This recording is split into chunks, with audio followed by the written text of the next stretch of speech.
Nothing says, "I love you" like reheated soup and a phone glued to your hand. I'm Nathan Halperin, 38 years old, and currently discovering that knee surgery recovery is the perfect time for your wife to show her true colors. The painkillers make everything fuzzy, except the crystal-clear realization that Olivia hasn't looked up from her screen in 3 hours. Before we dive deeper into this story, I have one small request. Please subscribe, drop a like, comment, and hit that hype button to boost this channel so more people can discover these incredible Reddit stories. Nate, honey, can you reach the remote yourself? I'm dealing with something important for work. Important. Right. Because her job at Meridian Private Equity is saving lives, not just shuffling money around like a glorified casino dealer. I'm the one who built a security systems company from nothing, but sure, let's prioritize her urgent emails about quarterly projections. Sure thing, sweetheart. Don't mind me hobbling around on crutches. She doesn't catch the sarcasm. She never does anymore. My phone buzzes. It's Jenna, my assistant and office guardian angel. How's the patient today? Living the dream. Olivia's taking such good care of me that I might actually die of neglect. Want me to send Michael over with real food? Michael Torres is my best friend and business partner, an ex-cop who now handles security consulting for our company. He's also the only person who can make me laugh when everything else feels like garbage. Not yet. I'm enjoying the full experience of married bliss. That's when Olivia finally looks up. Her expression isn't loving concern. It's annoyance mixed with something else, something that makes my stomach drop despite the prescription drugs. Nate, we need to talk. Those 4 words. The relationship death knell. I mute the TV and give her my full attention, which is apparently more than she's given me in months. I've been thinking while you've been recovering. This whole situation has made me realize something important. She's using her HR voice, the one she uses to fire people. I need space. Time to figure out what I really want. Space. I repeat the word like I'm tasting something bitter. How much space are we talking about? Like separate bedroom space or separate zip code space? I'm moving in with Greg for a while, just temporarily, until you're back on your feet and we can figure things out properly. Gregory Stiles, her ex-boyfriend from college who conveniently reappeared in her life 6 months ago when he joined Meridian as a senior VP. The same Greg who's been texting her at all hours, causing her to smile at her phone in ways she hasn't smiled at me in years. Greg's been so supportive during this difficult time, she continues. He understands what I'm going through. What she's going through? Like I'm the one putting her through something by having the audacity to need surgery after tearing my ACL in 3 places. Well, that's considerate of him. Very supportive indeed. I keep my voice level, almost cheerful. When are you planning this temporary relocation? Tonight. I've already packed some things. Of course she has. This conversation isn't a discussion. It's a notification. She's informing me of a decision that's already been made, probably weeks ago. I'll miss you, I say, and I mean it. I'll miss the woman I married, not this stranger who's been wearing her face. Don't trip on your way out. She blinks, clearly expecting tears or anger or begging. Instead, she gets my customer service voice, polite and emotionally vacant. I'll call you in a few days to check on you. That's very thoughtful. I'll try not to die of loneliness in the meantime. After she leaves with 2 suitcases and her laptop bag, I sit in the silence of our house. Our house that suddenly feels more like my house. The pain in my knee is nothing compared to the clarity flooding my brain. I call Jenna. She left, didn't she? Jenna has an uncanny ability to read situations. Moved in with Greg. Temporarily, of course, just until I'm back on my feet. That manipulative piece of... Careful, Jenna. We're going to need to be very professional about this. Professional? I'm going to need you to pull together all our financial records, personal and business. Also, can you get me the contact information for that divorce attorney Michael recommended last year? The shark? Sarah Chen? That's the one. And Jenna? This conversation never happened. After hanging up, I pour myself a whiskey and open Olivia's laptop. She left it behind, probably figuring I'm too drugged and heartbroken to be curious. Big mistake. Her email is still logged in. I scroll through recent messages, and there it is, a folder labeled NH Documentation. My initials. How thoughtful. Inside are screenshots of our business accounts, photos of documents from my office, and email threads between Olivia and Greg discussing financial irregularities in my company's books. There's even a draft email to the State Business Licensing Board, outlining concerns about my erratic behavior and questionable business practices. They're not just leaving me, they're planning to destroy me. I take another sip of whiskey and smile for the first time in weeks. Olivia always was ambitious, but she never was particularly smart about covering her tracks. My phone buzzes with a text from an unknown number. You'll never have to clean up after a loser again. Can't wait to have you all to myself. G. Wrong number. Meant for Olivia. How embarrassing for Greg. I screenshot it and forward it to my own email, then delete it from her messages. No need for her to know about Greg's little mistake just yet. Tomorrow I'm going to start physical therapy. But tonight I'm going to start a different kind of recovery entirely. The next morning I wake up with perfect clarity and zero pain medication. I need my head completely clear for what comes next. First call, Sarah Chen, attorney at law and professional relationship assassin. Nathan Halperin, Michael Torres referred me. I need to discuss asset protection and divorce proceedings. How soon can you be here? I'm on crutches, so give me an hour. Sarah's office is downtown, all glass and steel and intimidation. She's exactly what I expected. Sharp suit, sharper smile, and the kind of handshake that could crush walnuts. Tell me everything, she says, pulling out a legal pad. I walk her through the whole situation. Olivia's sudden departure, the Greg situation, and most importantly, the evidence folder I found on her laptop. They're planning to frame you for financial misconduct? Sarah's eyes light up like Christmas morning. Do you have copies of everything? Screenshots, forwarded emails, and a very interesting text message that was meant for my wife. Nathan, I think I'm in love with you. Professionally speaking, of course.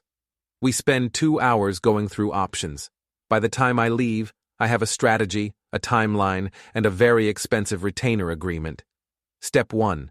Freeze all joint accounts and move my personal assets into a trust. Completely legal, completely documented, and completely devastating for someone who was counting on having access to my money. Step 2. Document everything. Every communication, every suspicious transaction, every lie. Step 3.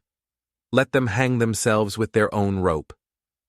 Michael meets me for lunch at our usual spot, a dive bar that serves the best burgers in Boston and doesn't judge you for drinking whiskey at noon. You look different, he says, studying my face. Less pathetic. Thanks for the pep talk. I'm serious. Yesterday you looked like someone had kicked your dog. Today you look like someone who's planning to kick back. Funny you should mention that. I slide a folder across the table. What do you make of this? Michael flips through the printed emails and screenshots. His expression gets darker with each page. They're not just cheating on you, Nate. They're planning to destroy your business. That's what I thought, too. What do you want me to do? Nothing illegal. Nothing that could come back to hurt us. But maybe you could accidentally run into Greg sometime. Get a feel for how confident he is about his little plan. I can do that. Greg still go to Murphy's on Thursday nights? According to Olivia's calendar, yes. She's been meeting him there for months. Michael grins. It's not a nice expression. I love it when cheaters get predictable. That evening, Jenna comes by the house with dinner and a thick folder of documents. Financial records going back 3 years, she says, setting up her laptop on my kitchen table. Also, I may have accidentally discovered some interesting information about Greg's employment history. Accidentally? My cousin works in HR at his previous company. Turns out Greg left under some very questionable circumstances. Sexual harassment complaint, possible embezzlement, and a very generous severance package that came with a strict non-disclosure agreement. How generous? $200,000 generous. The kind of money you pay to make problems disappear. I lean back in my chair, processing this information. Greg isn't just a homewrecker, he's a predator with a pattern. Jenna, you're getting a raise. I was hoping you'd say that. My phone rings. Olivia's name appears on the screen. Hi, honey. How are you feeling today? Her voice is different, lighter, happier. The voice of someone who thinks she's gotten away with something. Much better, thanks. Physical therapy starts tomorrow. That's wonderful. I'm so glad you're healing. How's your temporary living situation working out? It's fine. Greg's been very accommodating. I bet he has. Listen, Olivia, I've been thinking about what you said, about needing space and time to figure things out. Oh? Her voice gets cautious. I think you're right. We should probably make this separation official. You know, for legal and financial purposes. Silence on the other end. What do you mean, official? Well, if we're living separately, we should probably separate our finances too. Just temporarily, of course, to avoid any complications. Nate, that seems a little extreme. Not extreme at all. Very practical, actually. I've already spoken to our accountant about it. More silence. I should probably go, she says finally. Greg and I have dinner reservations. Have fun. Try the salmon. I hear it's excellent there. She hangs up without saying goodbye. I never mentioned where they were going. 20 minutes later, my phone buzzes with a text from Michael. At Murphy's. Your boy Greg is here, and he's very chatty after a few beers. An hour later, Michael calls. Nate, you need to hear this. There's background noise, bar chatter, and music. I'm going to play you something. The recording is crystal clear. Greg's voice, slightly slurred but perfectly audible. The best part is, she doesn't even realize I'm using her to get to his company. Once we tank his reputation and his business, I can buy his client list for pennies on the dollar. She thinks this is about love. I think of it as a very expensive, hostile takeover. Another voice, someone I don't recognize. What about after? You planning to marry her? Greg laughs. Are you kidding? Once I'm done with Nathan, I'm done with her too. She's just collateral damage. Collateral damage. Did you get all of that? Michael asks. Every word. Send me the file. Already done. Nate? Yeah? I know you said nothing illegal, but if you change your mind, I know some guys who'd be happy to have a conversation with Greg about respect and consequences. Thanks, but I think I can handle this myself. After hanging up, I sit in my empty house and think about the word collateral damage. It's a military term, isn't it? Unintended casualties in pursuit of a larger objective. But there's nothing unintended about what I'm planning. I open my laptop and start typing an email to several of Meridian's board members. Anonymous, of course, but filled with very specific concerns about Greg's hiring and his relationship with an HR executive who has access to sensitive financial information. Then I draft another email, this one to Greg's ex-wife. I found her contact information through a simple internet search. Divorce records are public, after all. The subject line reads, "Information about your ex-husband you might find interesting." I don't send either email, not yet. Timing is everything in revenge, just like in business.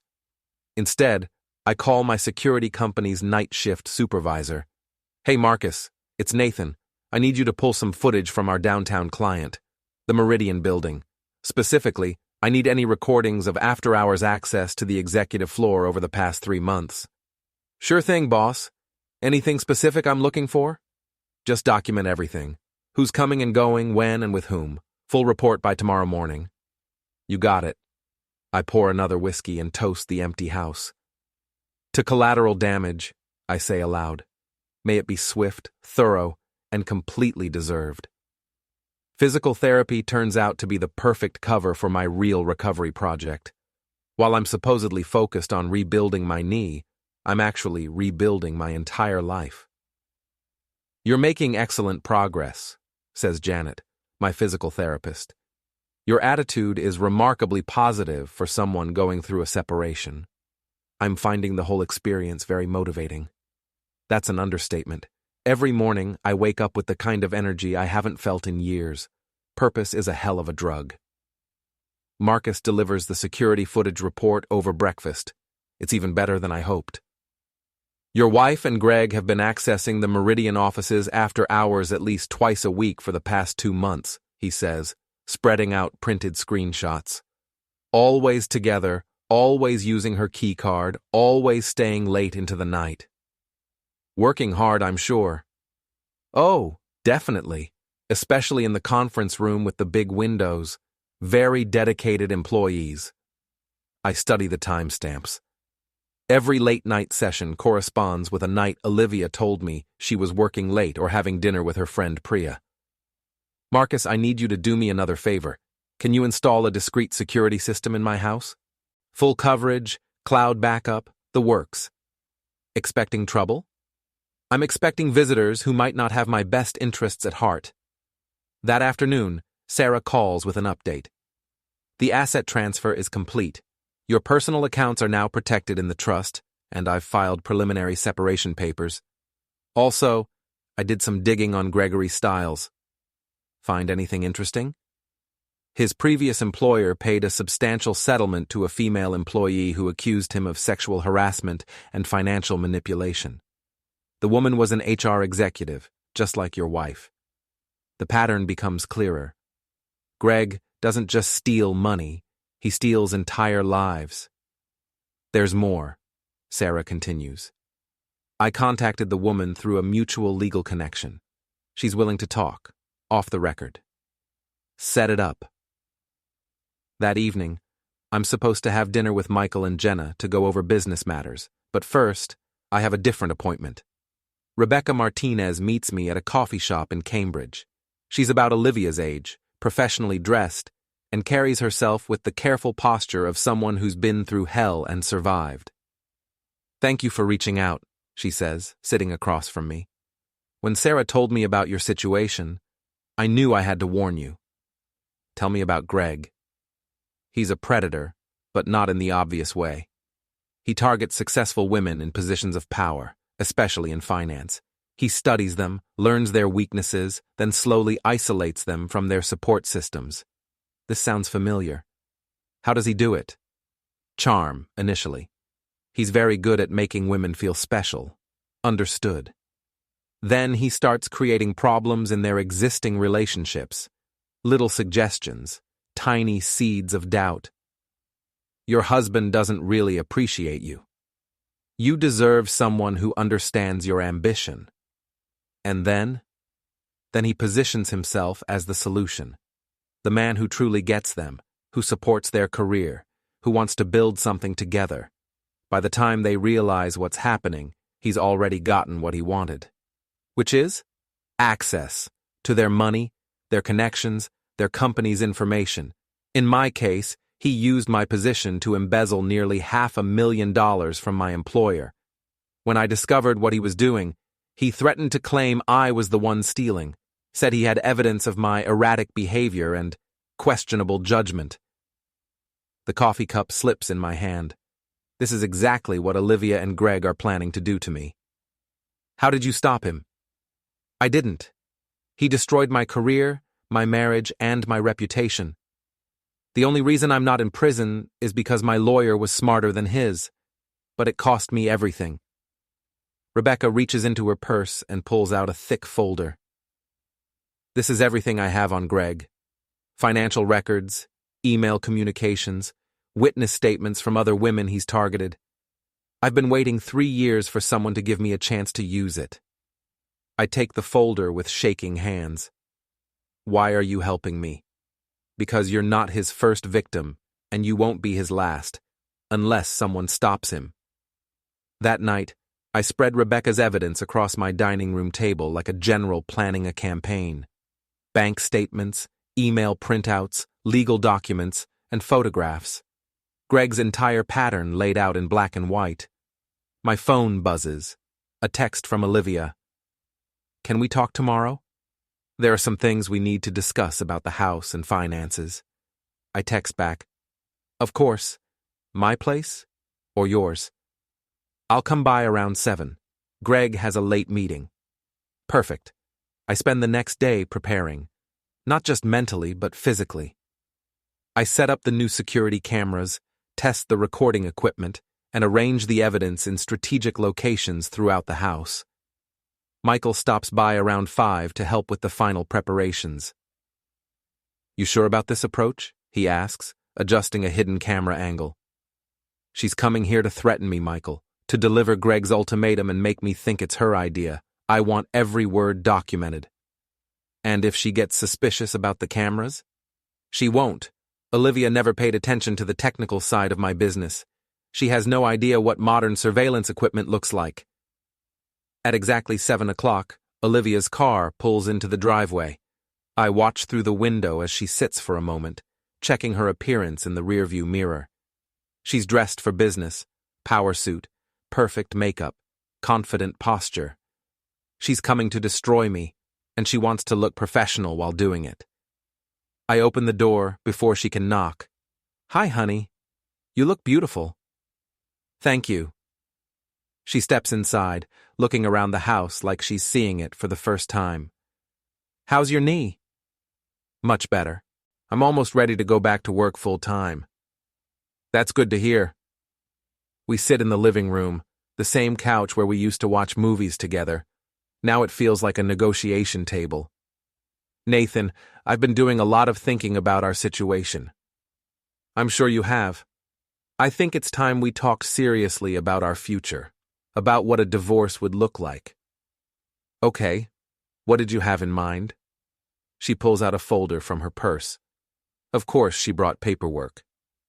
I've been consulting with a financial advisor about how to divide our assets fairly. A financial advisor named Greg? Her cheek twitches, but she maintains her composure. Greg has been helpful, yes. He has experience with complex financial situations. I bet he does. She opens the folder and spreads out several documents. Given your recent health issues and the impact on your business, I think it would be reasonable for me to assume control of the liquid assets while you focus on recovery. Control of the liquid assets. Temporarily, of course, just until you're back on your feet. I lean forward to examine the papers. They're very official looking, very detailed, and completely designed to give her access to everything I own. This is very thorough, Olivia. You and Greg put a lot of work into this. I want to be fair. Fair. I sit back and smile. You know what would be fair? If you told me the truth. What do you mean? I mean the truth about why you're really here. The truth about what you and Greg have been planning. The truth about the evidence folder on your laptop. The color drains from her face. I don't know what you're talking about. Sure you do. The folder labeled NH, documentation, screenshots of my business accounts, photos of confidential documents, draft emails to the licensing board. Ring any bells? She stands up quickly, her professional mask finally slipping. You went through my computer? You left it here, logged in, sitting on the kitchen table. What did you expect? That was private. So was my office, but that didn't stop you from photographing my files. She starts pacing, her composure completely shattered. You don't understand the situation, Nathan. Your business practices... My business practices are completely legal and thoroughly documented, unlike your boyfriend's. Greg isn't what? A convicted embezzler? A serial predator who targets women in finance? A man who's done this exact same thing to at least 3 other women? She stops pacing and stares at me. That's not true. I walk to the dining room and return with Rebecca's folder. Rebecca Martinez sends her regards. She's very interested in comparing notes about Greg's methods. Olivia sinks back onto the couch as I spread out the evidence. Bank records showing Greg's embezzlement pattern, email communications proving his manipulation tactics, legal documents from his previous victims, and my personal favorite, I pull out a photograph of Greg and Rebecca together, clearly taken during happier times. This was taken 18 months before he destroyed her life. She thought he loved her too. Olivia stares at the photograph like it's a snake. This doesn't prove anything about our situation. Doesn't it? Let me read you something. I pull out a printed email from Rebecca's collection and read aloud.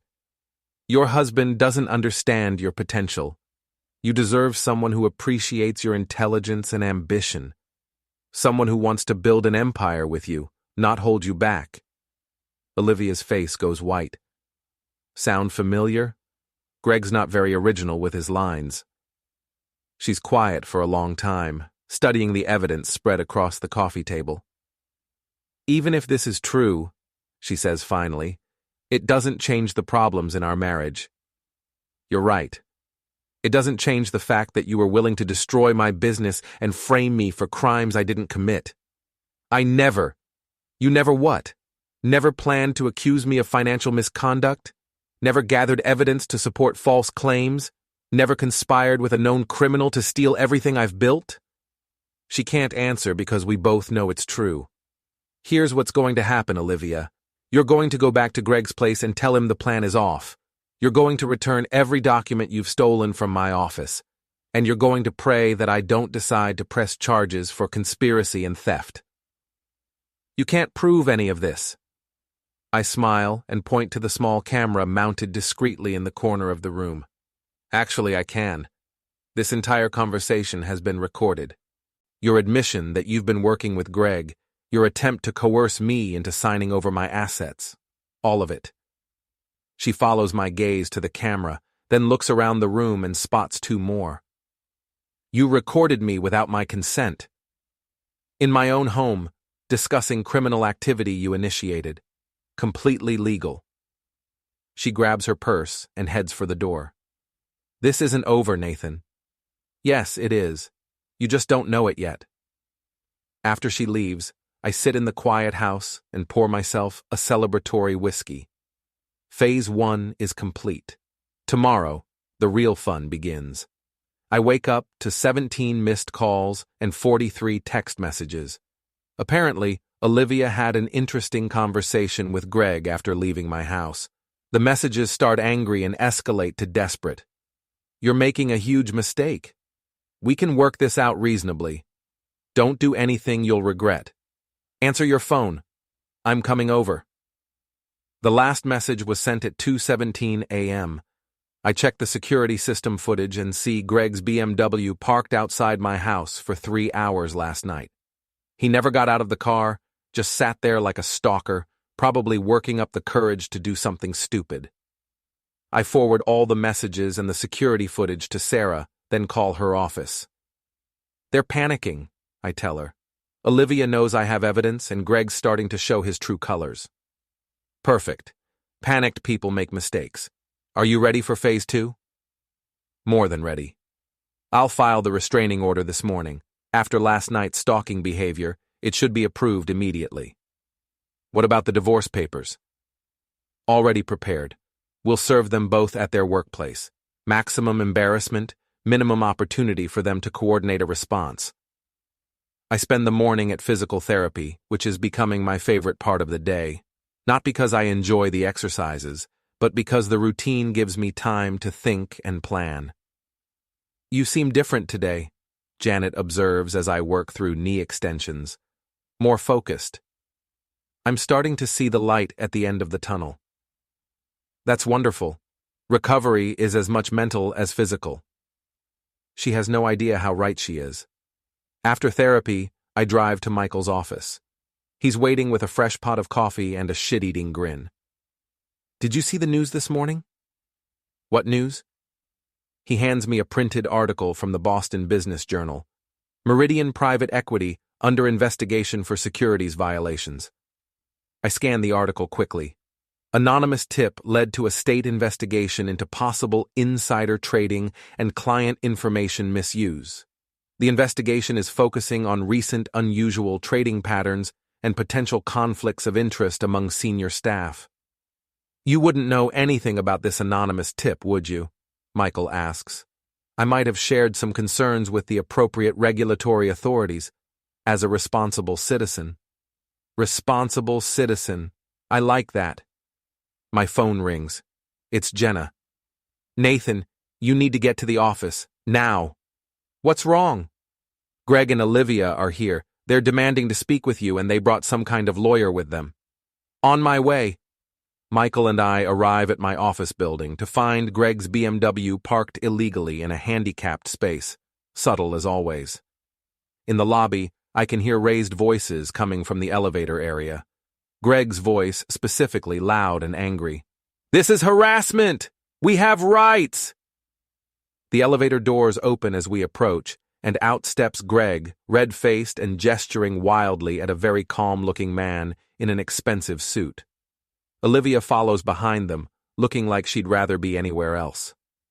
Nathan! Greg spots me and marches over. We need to talk. Now.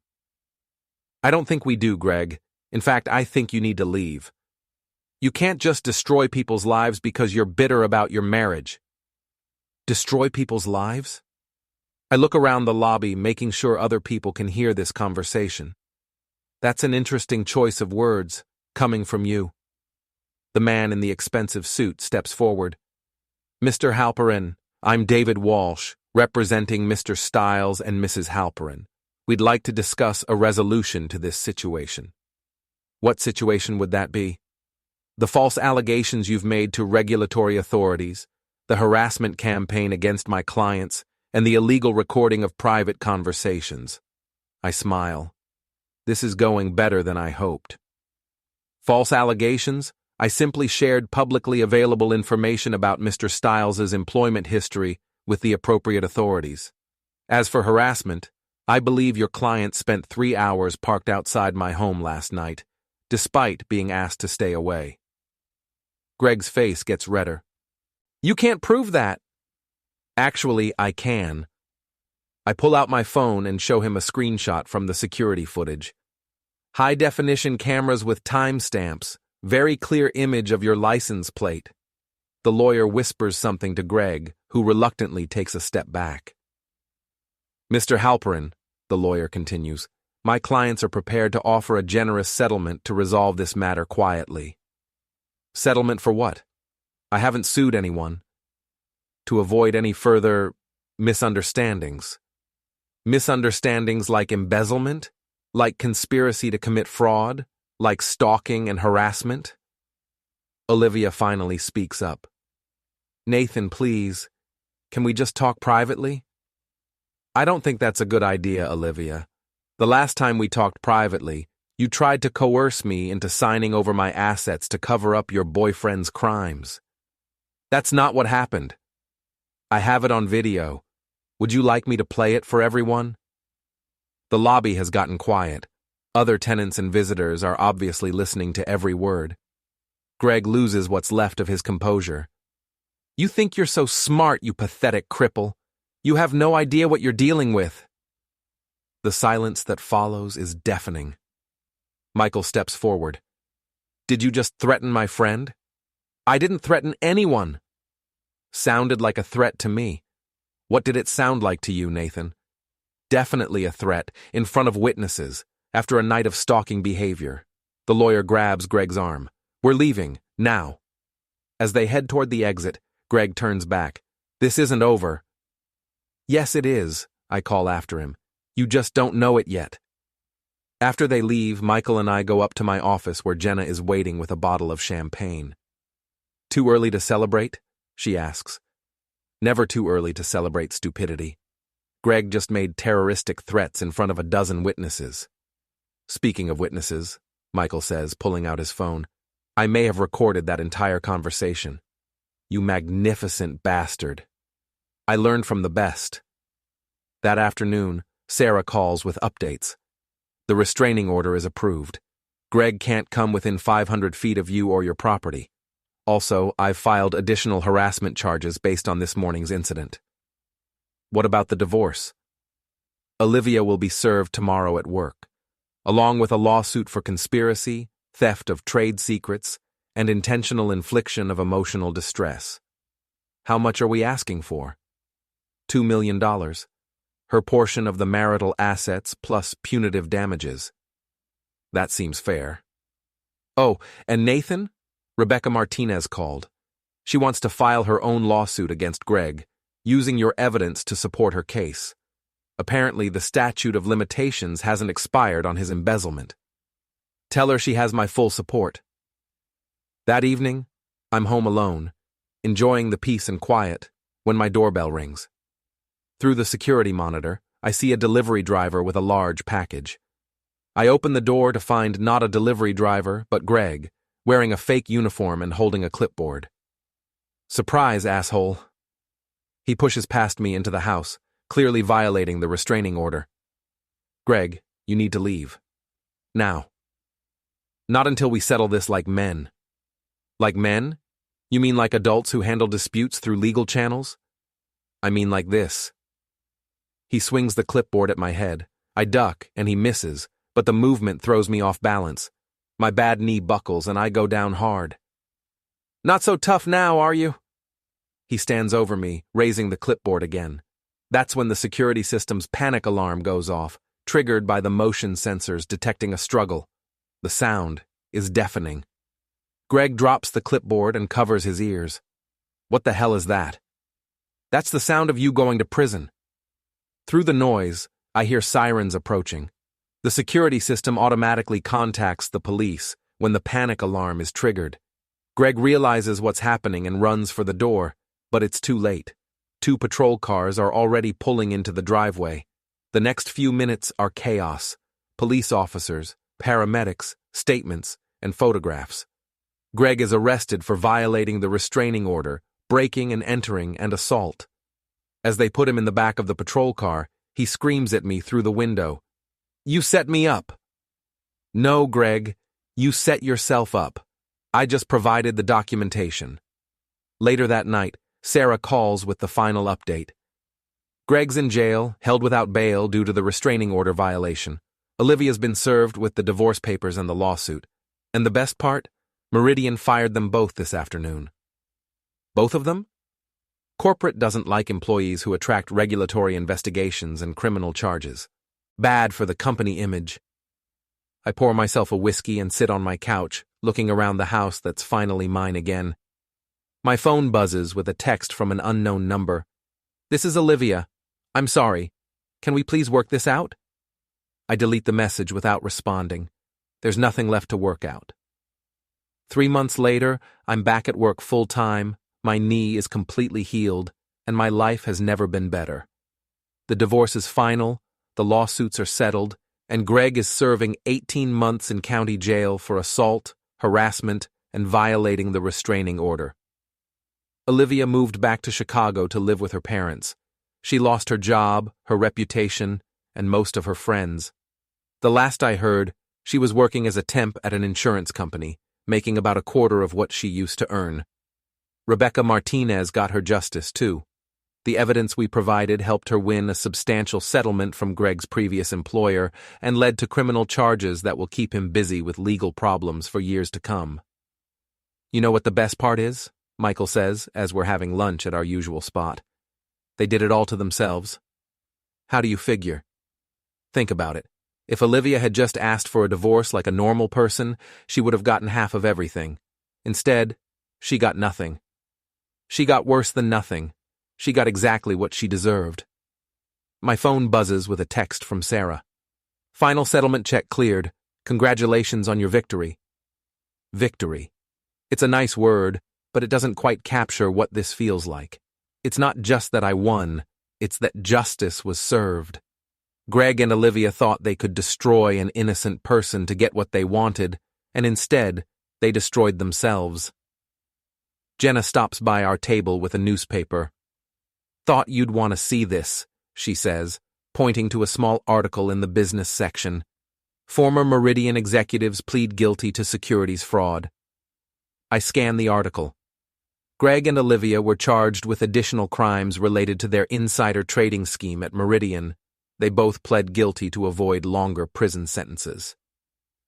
Greg gets 2 more years, Jenna says. Olivia gets probation and community service. What about restitution? Full restitution to affected clients, plus fines and legal fees. They'll be paying it off for the rest of their lives. I fold the newspaper and hand it back to her. I think that's enough justice for one day. That evening, I'm at home, cooking dinner and enjoying the silence when my doorbell rings. Through the security monitor, I see a woman I don't recognize. She's well-dressed, professional-looking, and carries herself with confidence. I open the door. Mr. Halperin, I'm Jennifer Walsh, senior partner at Walsh, Morrison & Associates. I represent several clients who were affected by Gregory Stiles' fraudulent activities. How can I help you? We'd like to hire your security company to investigate other potential victims and help with asset recovery. Your work on the Stiles case was impressive. I'm not sure what you mean. Mr. Halperin, you single-handedly exposed a criminal conspiracy, gathered evidence that led to multiple convictions, and did it all without breaking a single law. That's exactly the kind of thorough, ethical investigation work our clients need. I invite her in, and we spend an hour discussing a potential contract. By the time she leaves, I have a retainer agreement for more money than my company made in the previous 6 months. Revenge is good business, I tell Michael when I call him with the news. Justice, he corrects. Justice is good business. Revenge is what Greg and Olivia tried to do to you. What's the difference? Revenge is about hurting people who hurt you. Justice is about making sure people face appropriate consequences for their actions. And which one did I do? You know the answer to that. He's right. I didn't set out to hurt Olivia and Greg. I set out to stop them from hurting me. Everything that happened to them was a direct result of their own choices and actions. 6 months later, I'm sitting in my office, reviewing contracts for 3 new major clients, when Jenna brings in the mail. Letter for you, she says, handing me an envelope with no return address. Inside is a single sheet of paper with a handwritten note. Nathan, I know you'll probably throw this away without reading it, but I had to try. I've had a lot of time to think about what happened, and I realize now that you were right about everything. Greg manipulated me, used me, and I was too blind to see it. I destroyed our marriage and nearly destroyed your life because I was selfish and stupid. I don't expect forgiveness, and I'm not asking for another chance. I just wanted you to know that I understand now what I lost, and I'm sorry. I hope you're happy. You deserve to be. Olivia. I read the letter twice, then walk over to the shredder. Everything okay? Jenna asks. Everything's perfect. I feed the letter into the shredder and watch it disappear into tiny pieces. Some apologies come too late to matter. That night, I'm having dinner with Rebecca Martinez and her new boyfriend, a genuinely nice guy who treats her with the respect she deserves. We're celebrating the final resolution of her lawsuit against Greg's former employer. To justice, she says, raising her glass. To justice, I agree. And to the future, her boyfriend adds. We drink to that too. Later, as I'm driving home, I think about the word collateral damage. Greg used it to describe Olivia, but he was wrong. Collateral damage implies unintended consequences, innocent victims caught in someone else's war. There was nothing unintended about what happened to Greg and Olivia. They declared war on me, and they lost. Decisively. I pull into my driveway and sit for a moment, looking at my house. My house, not ours. My life, rebuilt exactly the way I want it. My phone buzzes with a text from Michael. Drinks tomorrow? I have news about a new case. I text back. Sounds good. Justice never sleeps. Neither do we. I walk into my house, pour myself a whiskey, and toast the empty rooms. To collateral damage, I say aloud. May it always be richly deserved. Outside it starts to rain, but inside Everything is warm and quiet and mine. Some stories end with redemption. Some end with forgiveness. Some end with everyone learning valuable lessons and growing as people. This isn't one of those stories. This is a story about consequences, about what happens when people who think they're smarter than everyone else discover they're not, about the difference between being a victim and being a target. Greg thought I was a victim. Olivia thought I was a victim. They were both wrong. I was a target who shot back, and my aim was perfect.